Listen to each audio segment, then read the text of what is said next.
ईश्वर संप्राप्ति ही एकमात्र लक्ष्य। आनंद वचनामृतम 21वां खंड। मनुष्य साधना करता है ईश्वर प्राप्ति के लिए। अब ईश्वर संप्राप्ति क्या वस्तु है? हाँ, अपनी सत्ता, अपने अस्तित्व बोध को परम पुरुष में मिला देना है। यह मिला देने का उपाय क्या है?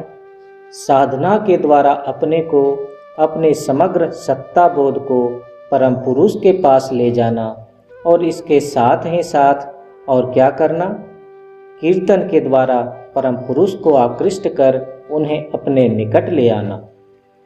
आध्यात्मिक साधना केवल मनुष्य ही कर सकता है। मनुष्य को छोड़ अन्य कोई जीव नहीं कर सकता। तब भविष्य में हो सकता है मनुष्य के अतिरिक्त अन्य जीव भी साधना के अभ्यास का अवसर पा सकेगा।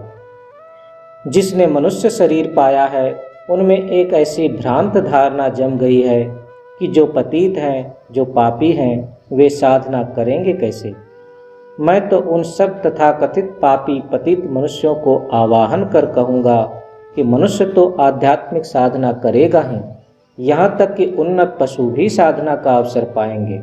अतएव कोई ऐसी बात न सोचे कि चूंकि वह पापी है इसलिए वह परम पुरुष के सानिध्य में आ नहीं सकेगा। तुम लोगों का वह अधिकार है, भविष्य में भी रहेगा।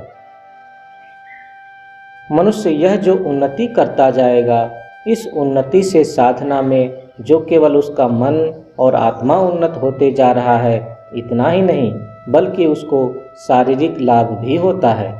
शारीरिक लाभ क्या है? हाँ, शारीरिक ऋजुता के साथ साथ बौद्धिक विकास भी होता है। मनुष्य की करोटिका की भी वृद्धि होती है। मनुष्य अति मनुष्यत्व की ओर अग्रसर होते जा रहा है। मनुष्य जब साधना के द्वारा परम पुरुष की ओर बढ़ने लगता है तब आत्मिक विकास के साथ ही साथ उसका मानसिक विकास भी होते रहता है।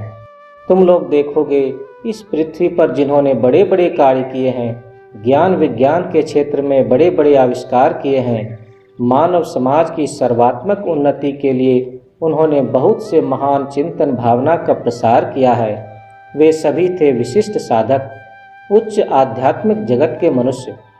जड़ की उपासना के द्वारा, जड़ बुद्धि के द्वारा संप्रेषित हो कभी कोई महत् कर्म संपन्न करना संभव नहीं है। यहीं पर आध्यात्मिकता का महात्म्य है।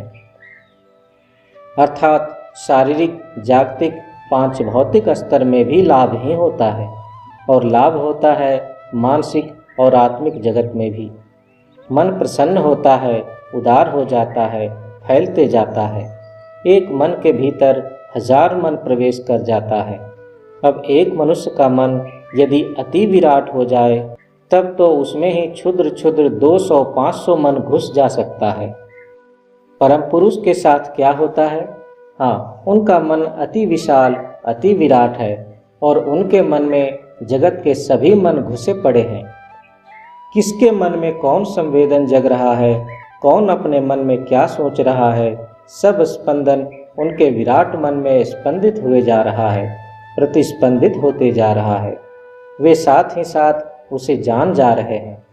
किसी ने सोचा आज जनरल दर्शन यदि थोड़ा विलंब से हो तो दोपहर का भोजन करके ही जाऊंगा।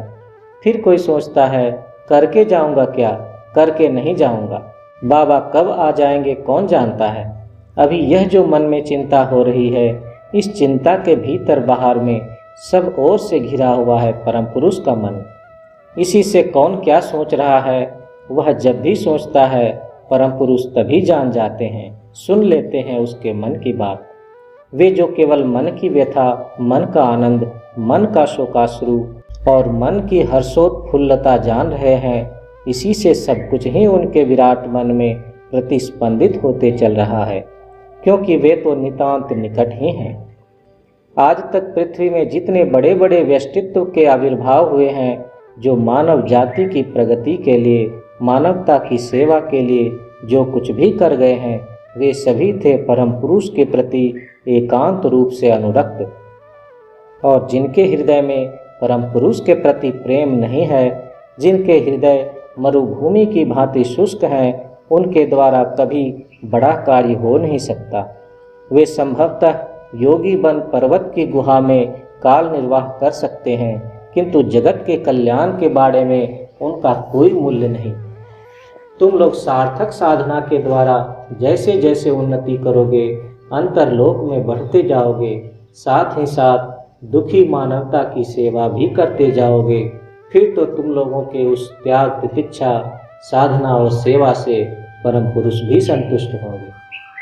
श्री श्री आनंद मूर्ति, आनंद नगर, प्रातःकाल 30 दिसंबर 1980।